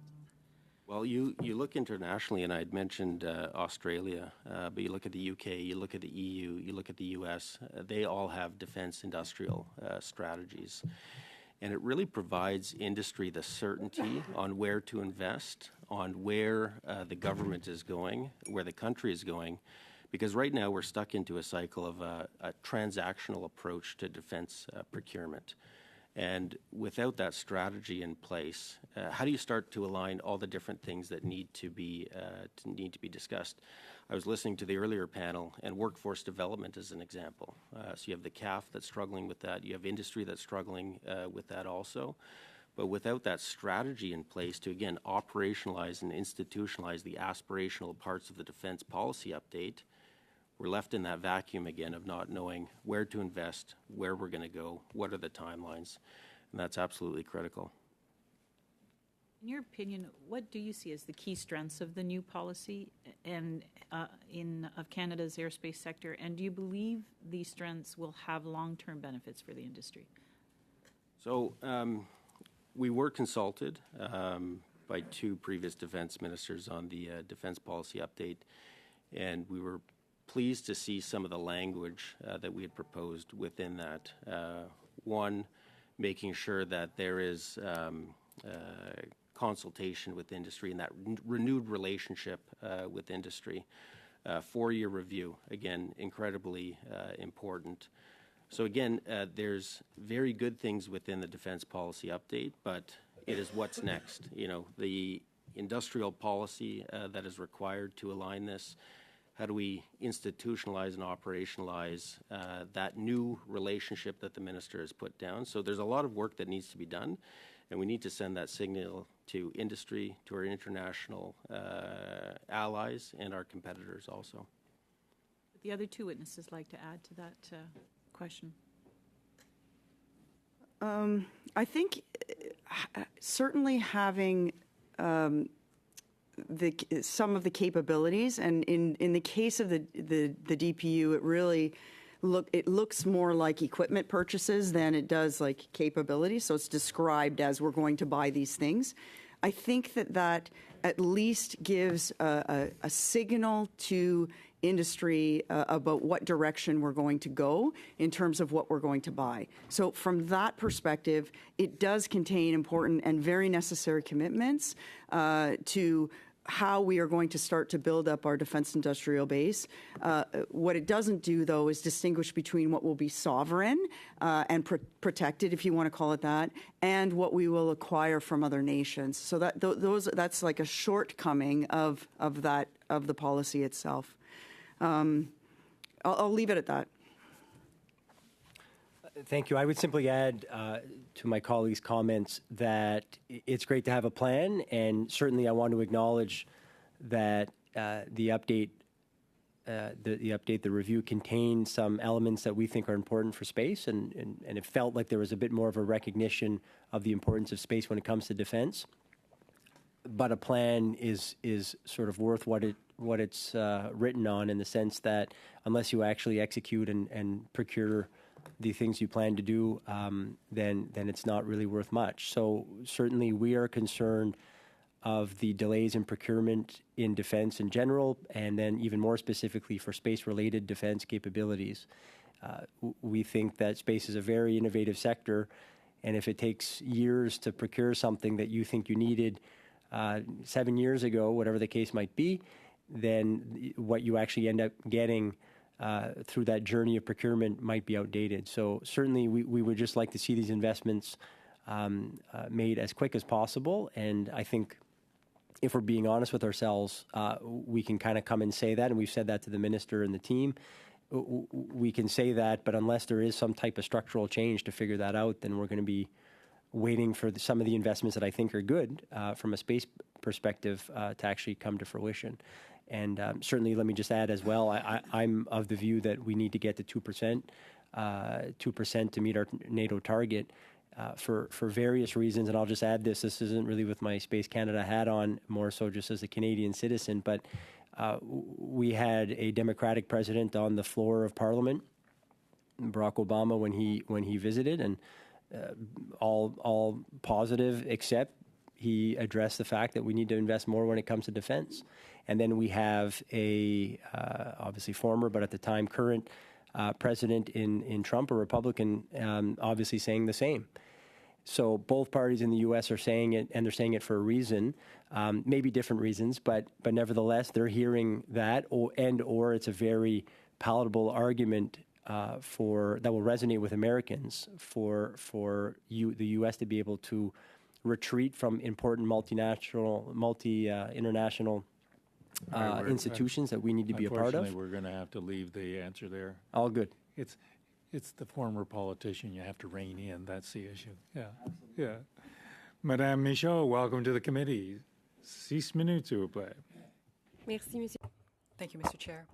Thank you to the witnesses for your testimony. All of this is very useful. I'd like to get back to the contradictions that were raised between the cutbacks on the one hand and then the investments on the other. Madame Cianfrani, you briefly addressed that in your testimony. You were saying, you're basically suggesting to do away with those cutbacks. That doesn't seem to be a clear view to reaching that 2%. And I think that's what other observers are saying. How do we navigate between those cutbacks that have been announced, the investments that have been announced, the parliamentary budget officer who's also done some calculations and is not arriving at the same figures? Do you think that's a clear vision as to investments, as to funding defense in this strategy? Would you like further clarification or clarity? I would ask you the question, but the other witnesses are welcome to answer. There are a lot of items within the Defense Policy Review that are under exploration. And those items, the government has come out and said if those items were costed and put within the defense policy update, that could arrive at close to a 2% number. We don't know for sure because they need to cost out those items and actually create a path and a plan year over year for us to be able to see whether we could arrive at a 2%, at the 2% number. But we're under no illusions that it will take decisions, sort of a reconciliation, if you will, between all the aspirations we have as a nation, healthcare, pharmacare, et cetera, and in some cases weigh those against what it would take to meet not only our NATO commitments, but to meet that floor of 2 to 2.5% of GDP. And then, what our expectations would be coming back from our partners for that return on investment. So I do think there are bones in this defense policy that, if actualized, could show could show a plan for us to be able to get to 2%. But the way in which they are under the exploration phase, that isn't a plan, it's merely an announcement. So we would need to do the process of actually costing them out, put them in a budget framework, and then show how that budget will arrive at a 2% over, the next 20 years, for example. Merci pour the question. I would just chime into that from a company's perspective, no company can wait a decade to understand where the investments are going to be going. And I think as a country, I don't think we can wait a decade also to figure out where we're going to go with respect to defense procurement. So I do believe that time is of the essence, and there needs to be a sense of urgency into that discussion. The other piece, which is so critically important on the need for a strategy, is we need to send that signal to the rest of the world that Canada is serious, is credible, has a plan, both from an investment perspective with respect to industry, but I think also, again, as we've said before, to our allies around the world. It's absolutely critical. Merci. Thank you. I'd just add this. It's not abnormal to say that we intend to invest more in an area or in some programs while making cutbacks as to adjust where the money goes. In fact, that's doable. Of course, you need to isolate things, look at the cutbacks that are proposed, and are they the right ones? My colleague mentioned this. One of the things that is of concern to some of our members is the idea of professional services. And we know why that happened. there was some, there were headlines that weren't favorable to the government. So bang, they stopped professional services. And then, yeah, there were important contracts, I think, based on what I've understood from my members, that's not what I think Canadians and the government ultimately would like to have eliminated, not those types of contracts. But unfortunately, it all got caught up in the wave of cutbacks for professional services. So that means that according to our members, these cutbacks were not necessary. Given the political context, they happened, but it's unfortunate. These were important contracts for the government and ultimately for Canadians. Thank you. I hear this sense of urgency and the need to have a transparent year-over-year plan, and I really don't want to just get into the political game, but this strategy and the vision is that of the current government in current situations. There is the possibility of a new government coming in. Are you concerned that might delay reaching these goals, the 2%, for instance? Because, of course, a new government, regardless of its stripe, would have a completely different vision of defense funding. Is this something that your organizations are concerned about? I do think one of the challenges in Canada is that we don't approach defense. We approach defense by government instead of holistically across cross-party, in a nonpartisan way. And I think that hurts us as a nation. We're not aligned in our thoughts around defense. So yes, it is a worry for our members. Merci, Madame Michaud. 6 minutes, Madame Matheson. Thank you, Mr. Chair. I just wanted to clarify, Ms. Cian Ferrani.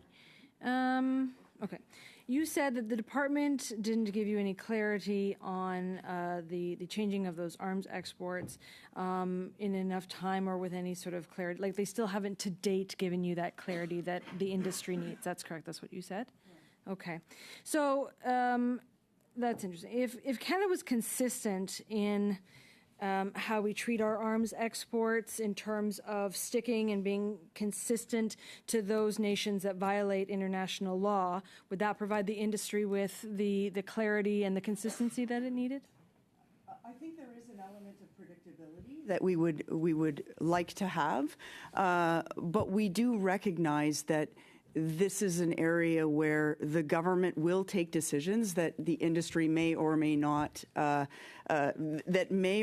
be in a response to an action by another nation, right? So we understand that there may be a speed at which decisions are made that we have no influence on. So predictability, yes.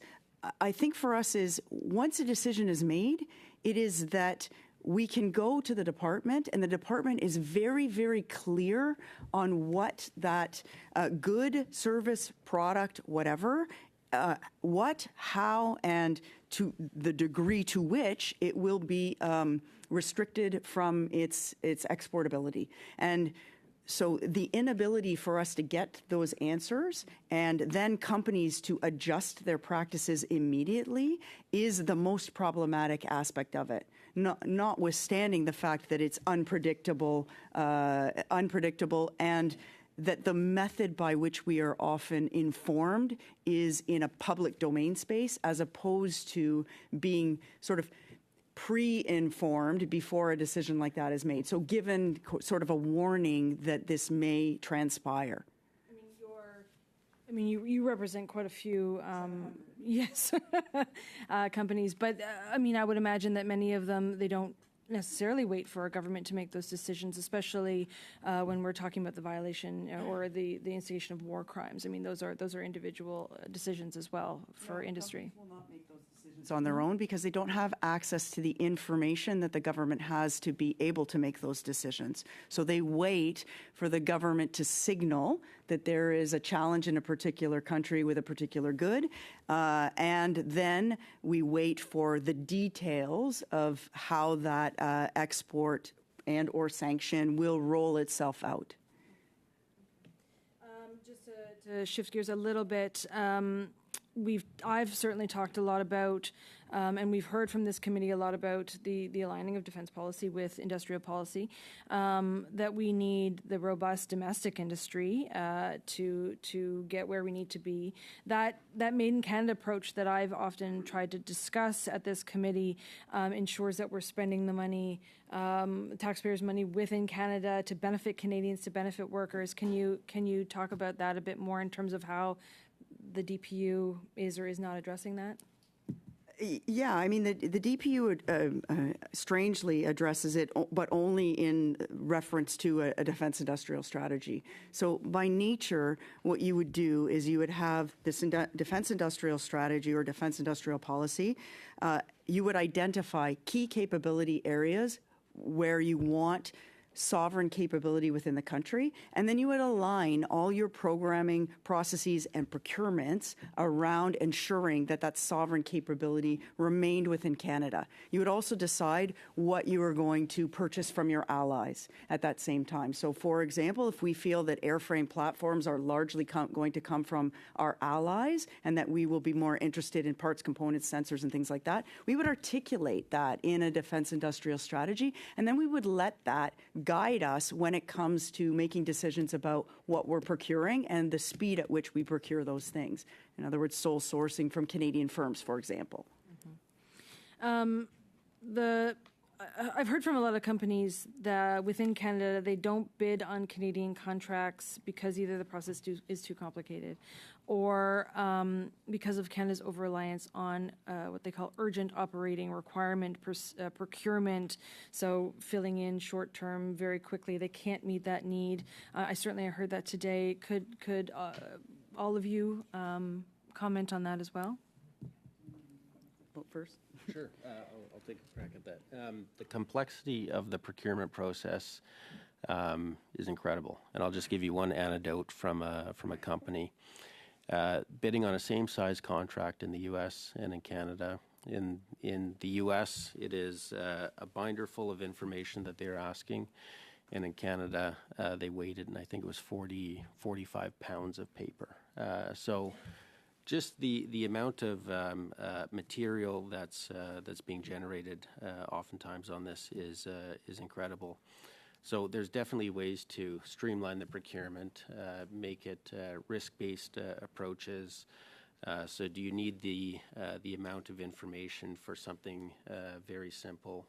But there's definitely, we've put in some recommendations on that. So it is a huge issue. It's one of the concerns I have with the DPU. Lots of money there. How do we get the money out quickly, effectively, to actually make a difference on some of these things? So we have the room till 5:45. We have a 25-minute round coming up. The math doesn't work. 3 minutes, and I'm just going to have to be brutal. 3 minutes, done. So, Mr. Stewart, 3 minutes, done. Okay. Thank you, Mr. Chair. Thank you to the witnesses for being here today.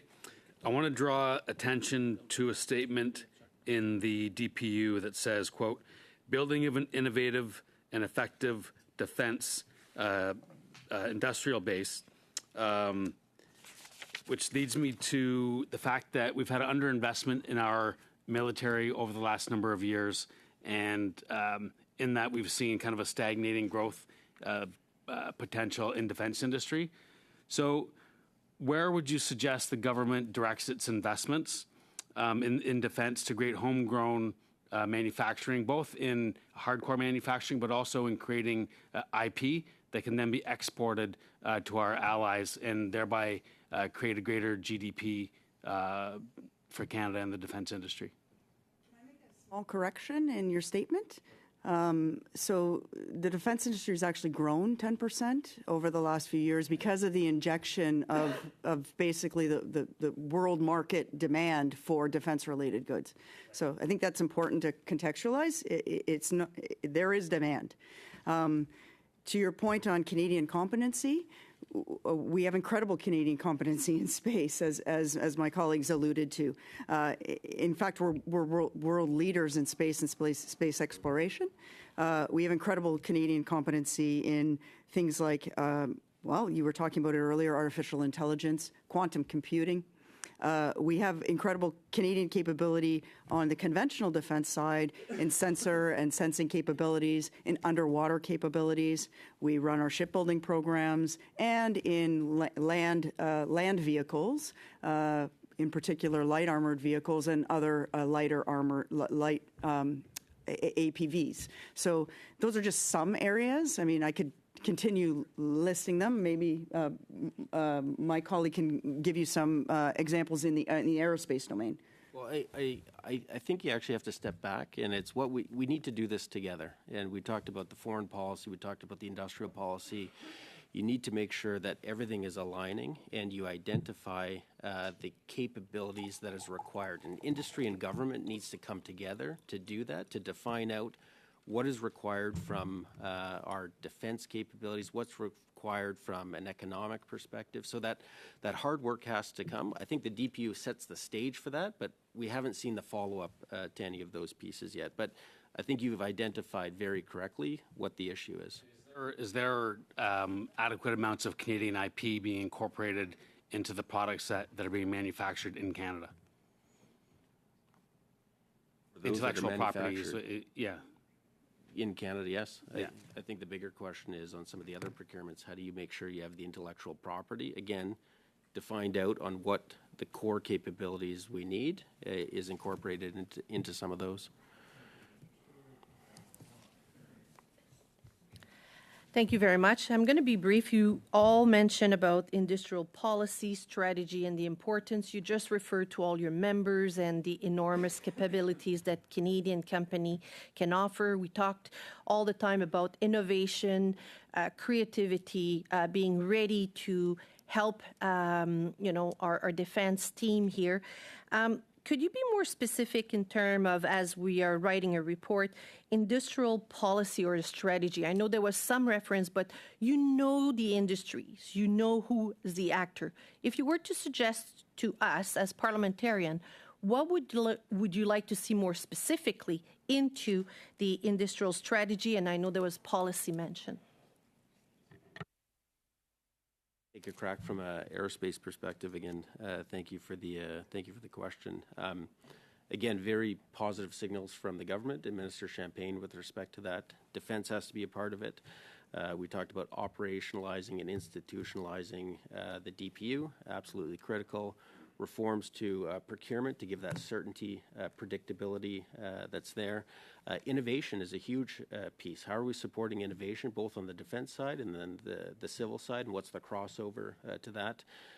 We have certification issues, so there's a whole host of pieces that I think need to be addressed through a strategy. It's got to tie into foreign policy, has to tie into in defense industrial policy, so you need to take the signals from everywhere. But again, my message is to all parties, this has got to be above politics. This has to be an all-of-nation effort, and you have a willing partner in industry to do this, but we need to come together, and those discussions are starting to happen, but we need to have the action flowing from that.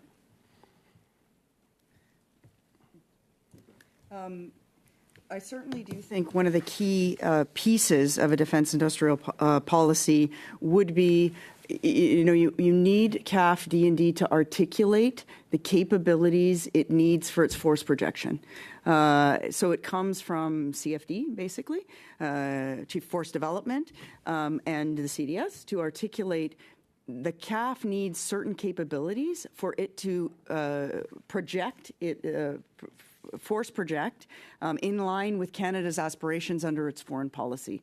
That's a starting point. And from there, you would say, how will we look at our current defense industrial base and identify capabilities that will enable that?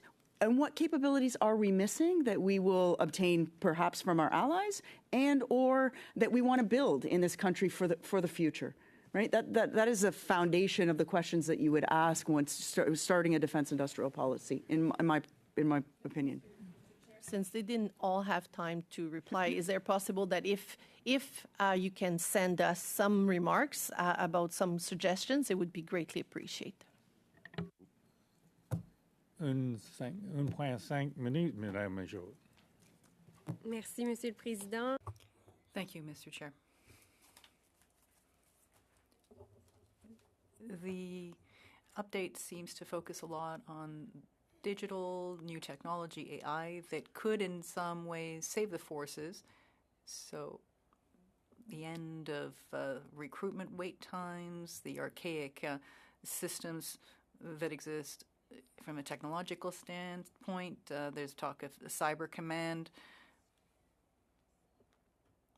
Madame Cianfrani, do you think capacity in the funding for capacity in the cyber side will allow us to catch up, given how far behind we are versus, let's say, countries like China? It's hard for me to answer because I believe in simultaneous with the investments that we are making to try to right ourselves, the needle keeps moving forward faster than we can get in front of it. So I do think we have tremendous capability within the country from an industrial perspective on the cyber side, and that we have incredible competency within our agencies, CSIS and CSE, as well as the building of Cyber Command under the Department of National Defense. I see that as all positive steps forward. The question is really, how can a democratic country with a talent shortage and funding shortage match with a country that is a dictatorship that has innumerable, exponential amounts of money to pour into this particular area? We will always, I think, be chasing our tail in some way unless we come together more as allies with our allied partners to try, like we do under Five Eyes, to try and get ahead of it. So they're all good steps. It's just, by nature, I think we will always be playing catch up. Anywhere with my catch-up. A minute and a half with Ms. Matson. So it's been repeated. We've done studies on it. We've talked about procurement. We've talked about depoliticizing it. You've talked about today how you need that consistency beyond one government to another government, and so on. One would argue that then you're trying to create those sort of policies or long-term strategies almost in consensus. But would you argue then that it's preferable that parties again depoliticize and look to, on these very important issues, create things like, I don't know, agreements, or go into partnerships? One may even say coalitions, I don't know, in order to ensure that we're serving and we're doing what's necessary to support the industries, to do what we need on the world stage, and to put ourselves at the back of that in favor of working together. Look, I think on any subject, if you can have multi-party support, it's amazing. And I really liked the panel before us, the academic, I didn't catch his name, but saying that studies would show when there's 2-3 parties that have a consensus, then you're going to see the public follow and agree to make that a priority, whatever the topic is. So certainly, I think you're right to say everything you just said. In terms of the mechanisms of that, I mean, some of that would probably work. My gut would say that even just having the public dialogue, as simple as the discourse being, no, we're supportive of this. We recognize, party X, Y, and Z, that this is something we have to invest in. We're all working on this together. Would do the trick, frankly. Thank you, Ms. Masson. Ms. Gallant, 3 minutes. Okay, so for Madame Christian Cianfrani, the government has estimated it would award a submarine contract 4 years from now, with the first new submarine in the water a decade later. What can be done to expedite the process so our Navy could receive these new submarines in the water quicker? Well, I do think some of the things that it's doing right now will help expedite the process. So by understanding that, by going around the world and understanding what our allies already have in an off-the-shelf procurement in this particular case, I think will expedite the capability in the hands of the Royal Canadian Navy. So I would say less bespoke, probably more off the shelf, but also understanding where Canadian industry will play to probably maintain and operate such a piece of asset will be incredibly important. So the release of the RFI most recently to gather that information and move forward on it, I think is incredibly important. The other thing that will need to be done in short order, probably in the next budget, is we'll have to see that money profiled actually within the budget, because right now you can't buy anything. You can't buy those submarines because you don't have any money earmarked for them. You stay off the shelf, but there's no submarine sitting on a shelf somewhere. We don't even have the schematics done. So all told, what is the minimum, if there were a production line already in play that we could place an order in, is there a possibility we could get them sooner that way? I have not looked into this as to, what country is most advanced in line with what our requirements say. You'd have to ask the Navy that question. Now, the Prime Minister has said at the NATO summit that Canada will hit our minimum 2% spending by 2032 or within 8 years. And they're claiming a cabinet confidence to refuse to provide a plan. Are you confident in that estimate, or is it just a number they made up to placate our allies' frustration over our lack of contribution? So that's not a plan. That's a press release. A plan would be a budget rollout year over year of funding for us to be able to get to 2% of GDP. And from an industrial perspective, we would see a matching investment plan, which would show the assets and the money profiled out in order to achieve 2% of GDP. Mr. Pawlowski, final 3 minutes. Supporting Ukraine in their war against Russia, I think, aligns with our strategic interests. Certainly one of the biggest challenges facing Ukraine at the moment is ammunition and the global shortage of 155 millimeter artillery shells. In the update, it mentions Canada will seek to accelerate the establishment of new artillery ammunition production capacity in Canada. I think we did give some money in March to IMT Defense and General Dynamics to look at expanding manufacturing. What are we doing to expand manufacturing of artillery shells, ammunition, specifically 155 millimeter artillery shells? So currently, as I understand it, between the munitions supply program and the government contracting offices, there is a back and forth conversation with what the next generation of round would look like, how much Canada would be willing to purchase itself, because it needs to obviously purchase it and then either donate it or for what we need for our own stocks. And that conversation has been ongoing prior to the release of the DPU. So the sense of urgency that we would expect to make investments in this particular area, move it forward, and then contract out to industry is just not there in the way in which we're seeing it certainly in other nations. At this point, the Americans have made more investments in 155 and propellant in Canada than Canada has made in it. Next week, I will be at IMT for the opening of their new line for the Americans. You've still got a minute. Well, I guess the last question, and I was looking into production of 155 millimeter artillery shells, and do I have it totally screwed up? But how much does it cost to make one? How much do they sell for? I figured out about $7,000 a shell, which seemed incredible. given the amount of shells that are being used. Is that an accurate figure? Honestly, I don't know. I haven't done the math. All I look at is, you know, there's about, I think, 6,000 rounds a day, 250,000 rounds a month that are being used by Ukraine, something along those lines. The numbers are astronomical.